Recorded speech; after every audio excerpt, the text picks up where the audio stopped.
bem-vindos à nossa aula sobre princípios do processo administrativo. Seja bem-vindo a esse canal, você pode se inscrever, dar o seu like aqui, se inscrever no canal, compartilhar essa videoaula com alguém que você conhece, que sabe que está passando aí pelo estudo do direito administrativo, provas de concurso, enfim.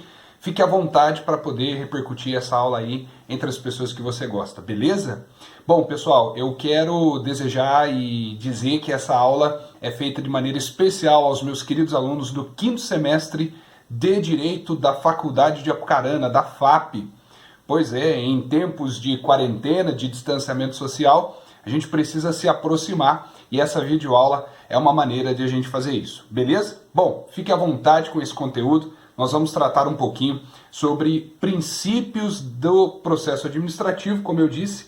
É importante dizer, pessoal, que essa videoaula ela é breve, né? Nós vamos tratar aqui de uma maneira um pouco mais resumida esse assunto, né? Não pretendo esgotar esse conteúdo aqui nesses minutos, mas é importante para a gente poder fazer uma revisão aí, tratar, esclarecer algumas coisas. Bom, lembrando que nós estamos tratando de um processo que ocorre no âmbito da administração pública de maneira típica dentro do Poder Executivo, ok? Mas os processos administrativos também ocorrem de maneira atípica no Poder Legislativo e no Poder Judiciário. Por que de maneira atípica?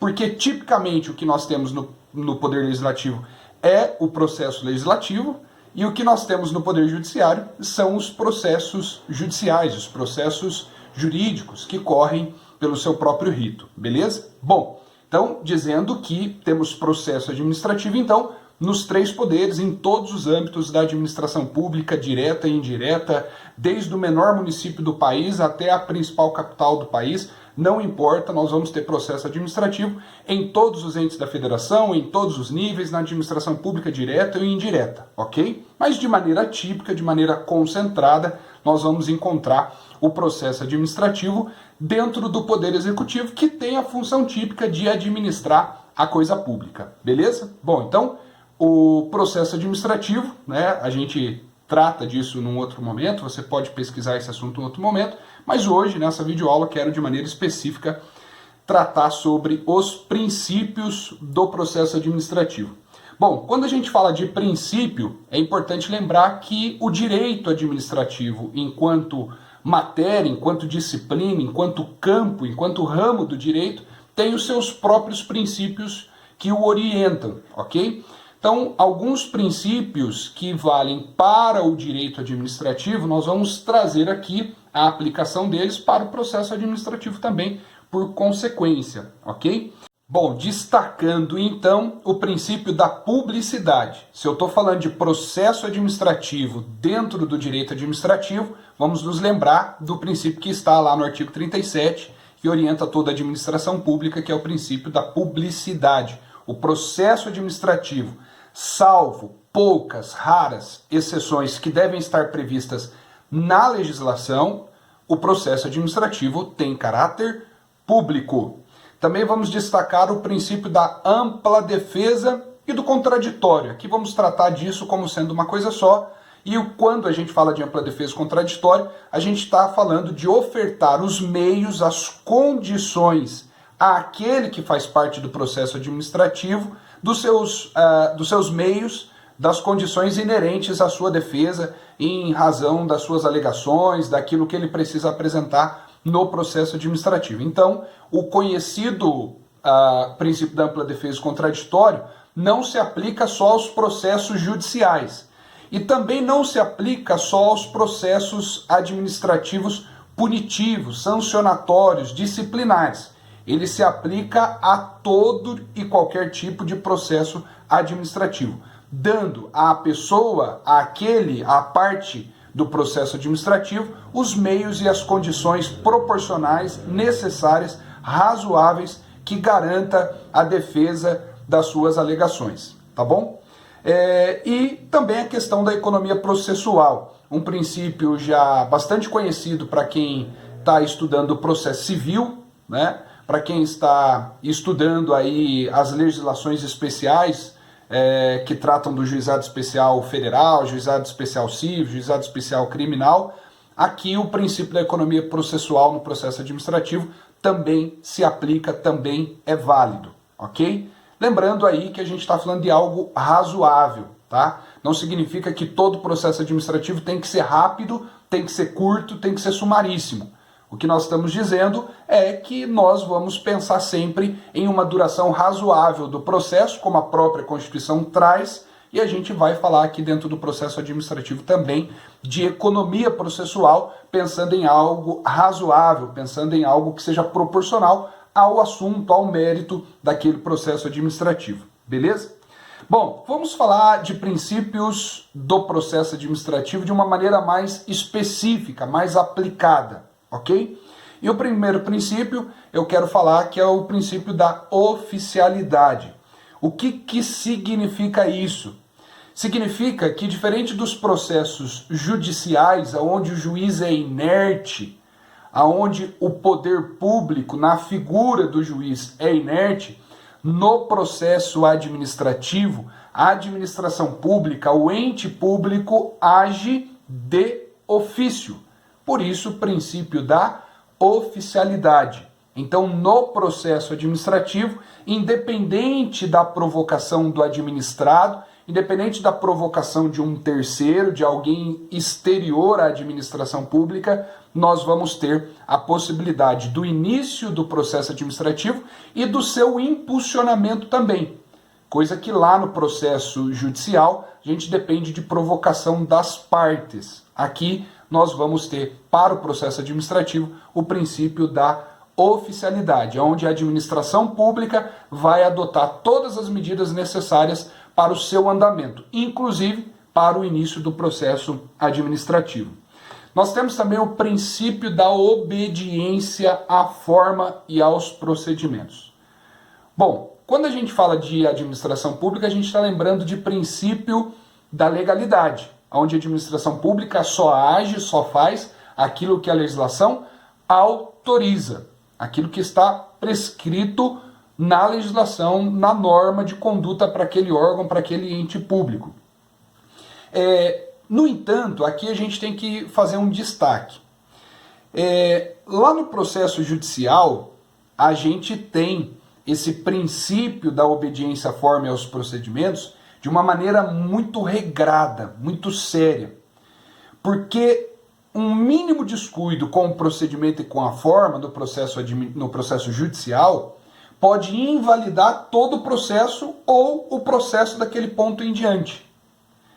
Então, no processo judicial, a obediência à forma e aos procedimentos é levado muito a sério, no sentido de que isso pode custar todo o processo, pode custar toda a instrução processual. Aqui no processo administrativo, nós vamos fazer uma ressalva. Aqui a gente vai falar de princípio do informalismo. Por quê?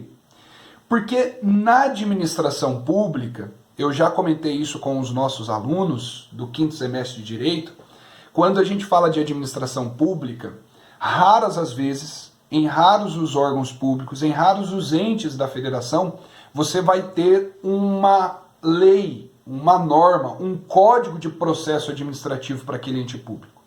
Na maioria das vezes, o processo administrativo é orientado pela legislação federal, a lei que trata do processo administrativo no âmbito federal, né?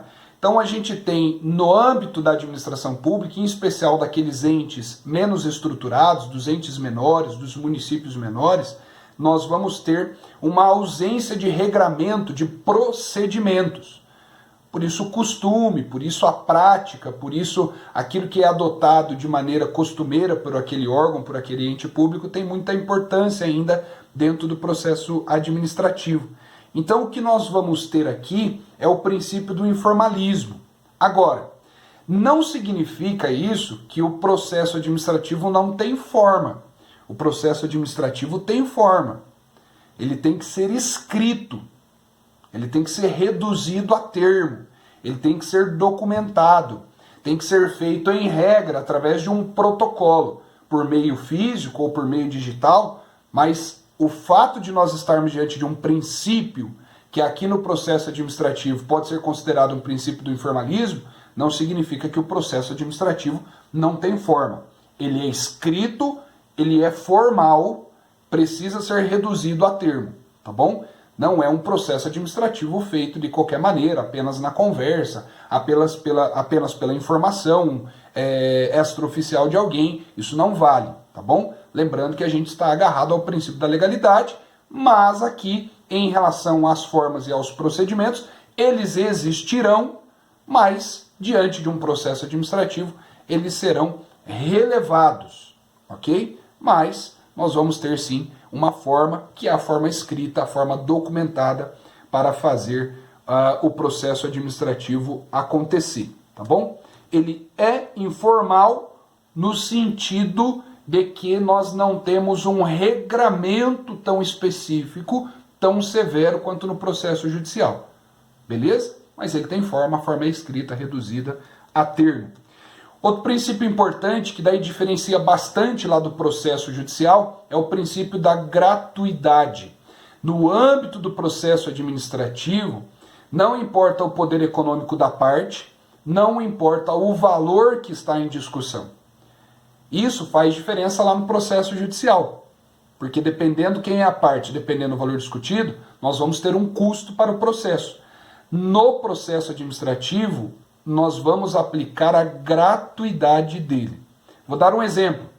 Em um processo administrativo que trate sobre a licitação de uma obra pública de 10 milhões de reais, um protocolo, um pedido de informação, um requerimento de um dos licitantes ou de um terceiro ou de um cidadão, independente daquela licitação, daquele processo envolver uma obra de 10 milhões de reais, a garantia da participação dentro desse processo administrativo é que ela seja gratuita, beleza? Inclusive tem uma súmula vinculante do STF, a súmula número 21, que garante, inclusive em sede de recurso administrativo, a gratuidade dos requerimentos, dos atos do processo administrativo, beleza? Não importando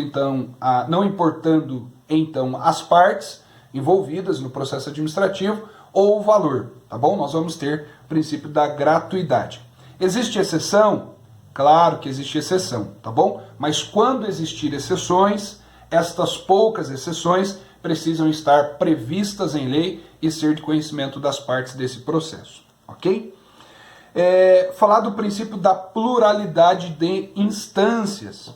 O processo administrativo também tem essa garantia de que o administrado, a pessoa envolvida nesse processo administrativo, vai ter condições de ter decisões superiores àquela tomada inicialmente.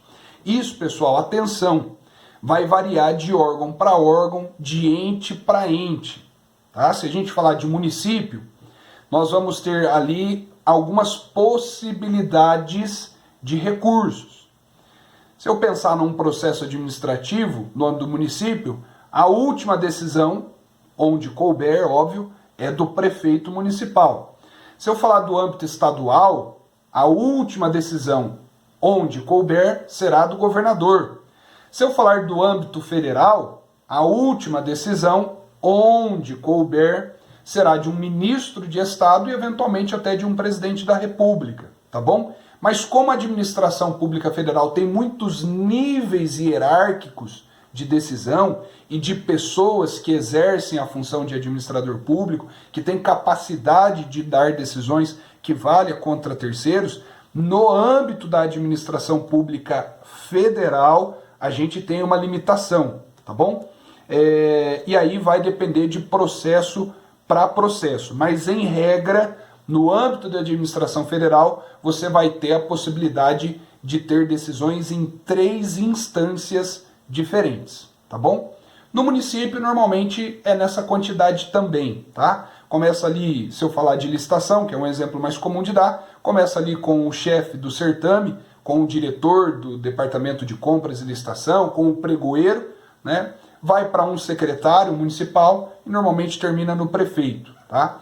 Então, no âmbito municipal, normalmente a gente tem aí 3 ou 4 instâncias, dependendo o tamanho do município. No âmbito do Estado, um pouco maior, e aí vai variar de Estado para Estado, porque cada Estado tem a sua lei do processo administrativo estadual. E no âmbito federal, a legislação que a gente já conhece, a 9784/99, que é a lei do processo administrativo federal, essa já traz a limitação de decisões em 3 instâncias para os processos administrativos. Mas o importante é dizer que aqui no processo administrativo a gente também tem a garantia da pluralidade de instâncias, que as decisões serão tomadas por mais de uma pessoa, por mais de um administrador público, ok? E nós vamos terminar destacando alguns princípios aí do processo administrativo. Obviamente que isso não esgota todo o conteúdo, tá bom? Mas eu destaquei, trouxe aqui os mais importantes. Nós vamos terminar falando sobre o princípio da atipicidade. Aqui eu quero que vocês prestem atenção. Para quem gosta aí do direito penal, quem estuda direito penal, quem está falando de direito penal, lá no direito penal a gente tem o princípio da tipicidade, né? Sobre a conduta ser típica, enfim, dela ser prevista, aquela coisa toda, né? Eu vou falar aqui uma definição da Di Pietro, tá? Tá na legislação da Di Pietro, inclusive, aproveitar o ensejo, tá aqui, ó, livro da professora Maria Silvia Zanello Di Pietro, que os meus alunos já conhecem, tá? Tô indicando aqui para você que ainda não conhece. E para quem está aí buscando concursos públicos, está assistindo essa videoaula, né? Vai buscar concursos públicos, está fazendo uma revisão, tem um manual, tá bom? É um manual daí de direito administrativo do professor Alexandre Maza, tá? Editora Saraiva. Esse manual do professor Alexandre Maza traz ao final de cada assunto várias questões de concursos com os seus gabaritos, tá? Com quadros de resumo, enfim, é bem legal que ao final aí de cada assunto você vai ter aqui, ó, tá vendo? As diferenças de cores aqui. Então, ao final de cada assunto você vai ter uma parte aí que te ajuda a estudar para concurso, tá? E falando sobre o princípio da tipicidade, que é diferente daquele princípio da tipicidade do direito penal, a professora Maria Silvia Zanello Di Pietro diz assim: no direito penal, o crime constitui uma atividade típica. Atividade típica tem a ver com ação ou omissão que está lá prevista num modelo, né, dentro de uma norma legal. Então, uma atividade típica, antijurídica, contrária ao direito, né, e culpável. Então, lá no direito penal é assim. No direito administrativo, existe a exigência de antijuridicidade, que constitui a aplicação do princípio da legalidade, pois o ilícito administrativo tem que ter previsão legal. Então, é um pouco diferente, porque lá no direito penal, no princípio da tipicidade, preciso de conduta típica, antijurídica e culpável. Aqui, nós estamos falando de antijuridicidade, ok? Então, nem sempre a conduta do administrado, nem sempre a prática que leva ao processo administrativo está prevista na letra da lei. Até por conta dessa ausência de legislação que eu sempre comento com os alunos, né? Então, eu não posso, no direito administrativo, dentro do processo administrativo, falar de conduta típica como condição do processo, porque nem sempre a conduta está prevista claramente, taxativamente, de maneira descrita, de maneira positivada na legislação. Então, veja bem, nem sempre a atividade típica, a tipicidade, está presente no direito administrativo. Por quê? Porque nem sempre as condutas, nem sempre as infrações, nem sempre os fatos vão encontrar na legislação do processo administrativo a descrição correta do ocorrido, beleza? Se isso acontece no direito penal, você não tem processo, porque a conduta tem que ser típica. No direito administrativo, essa exigência não está presente, por isso a gente vai chamar de princípio da atipicidade, beleza? Vou dar um exemplo para a gente terminar, está lá no artigo 87 da Lei de Licitações, que fala que é punível a inexecução total ou parcial do contrato. E o que seria uma inexecução total ou parcial do contrato que está sujeito a algumas sanções pela Lei de Licitações? as mais diversas possíveis. Por exemplo, entregar uma mercadoria fora dos padrões do contrato. Isso é uma inexecução parcial. Uma inexecução parcial do contrato pode ser entregar uma mercadoria com data de validade vencida. Inexecução parcial do contrato pode ser a construtora não executar determinados itens da obra que ela foi contratada. Então a gente pode pensar aqui numa dezena, numa centena de hipóteses de possibilidade de inexecução parcial total de um contrato de licitação e não está descrita cada uma dessas centenas de possibilidades. Então isso significa que não puniremos aquele prestador, aquela empresa? Significa que não teremos um processo administrativo punitivo contra esta empresa? Não, não significa isso, porque aqui nós estamos diante do princípio da tipicidade, porque, repetindo, nem sempre as condutas estarão taxativamente descritas quando a gente vai falar de processos administrativos. O exemplo aqui é o artigo 87 da Lei de Licitações. Beleza, pessoal? Obrigado por ter ficado comigo aqui durante esses minutos. Nós não esgotamos, obviamente, todo esse assunto dos princípios do processo administrativo, mas tenho certeza que ficou um pouco mais claro para você que está estudando para concurso, para você que é meu aluno do quinto semestre, para você que está acompanhando essa videoaula aqui pelo YouTube, beleza? Deixa o seu like aqui, deixa o seu comentário, pode compartilhar isso aí também para alguns amigos, para quem você sabe que precisa desse conteúdo. Grande abraço e até a próxima vez.